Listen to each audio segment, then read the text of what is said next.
இதை எடுத்து பொருட்கள் பார்த்துக்கோங்க. நல்லி எலும்புக்கு குழம்புக்கு தேவையான பொருட்கள் பார்த்துக்கோங்க.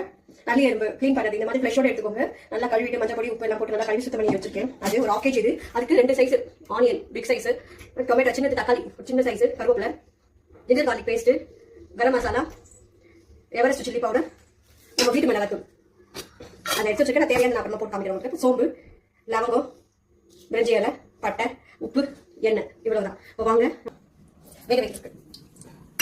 இதில் எதுவும் போடக்கூடாது. ஃபர்ஸ்ட் வேக வைக்கிறதுக்கு நம்ம இதில் எதுவும் தாளிக்கிறதுலாம் போடணும். ஜஸ்ட் ஆயில் மட்டும் ஊற்றிட்டு ஆயில் நல்லா காய்ச்சதுக்கு அப்புறமேட்டுக்கா கொஞ்சம் ஆனியன் தான் இதுக்கு மெயின் தேவை.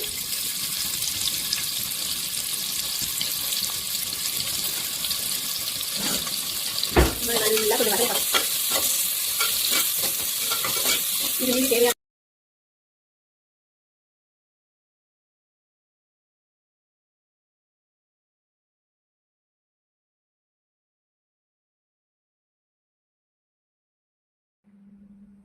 இஞ்சி பூட்டு பேஸ்ட்டு, நல்லி எலும்பு, மஞ்சள் பொடி, உப்பு போட்டு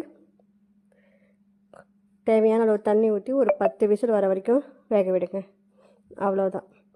வெறும் ஆனியன் மாத்திரம்தான், மற்றபடி வேறு எதுவும் போடக்கூடாது இதில்.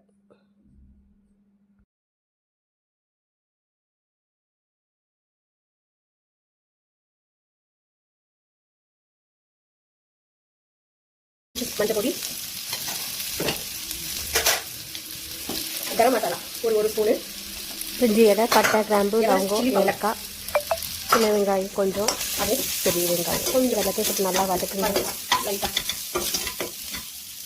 இப்போ இந்த நல்லி இலை அதை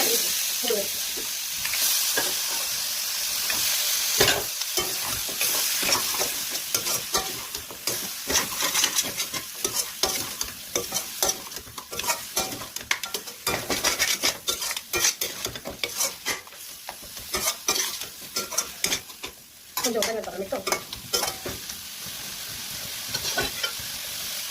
கொஞ்சம் மட்டன் நல்லி எலும்பு வேக வச்ச தண்ணியும் இதில் ஊற்றிட்டு உப்பு ஃபஸ்ட்டு நம்ம போட்டு வேக வச்சுட்டோம். இப்போ கொஞ்சம் உப்பு சரி பார்த்துக்கோங்க. இதில் கொஞ்சம் நம்ம வீட்டில் செய்வோம் இல்லைங்களா, போட்டு பற்றி வச்சுருக்கோம்ல பொடி வெங்காயம், அது கொஞ்சம் போட்டுக்கோங்க. அவ்வளோதான். உப்பு சரி பார்த்துக்கோங்க. இன்னும் கொஞ்சம் தண்ணி வேணும்னா தண்ணி ஊற்றிக்கலாம். நான் கொஞ்சம் தண்ணி ஆட் பண்ணுறேன்.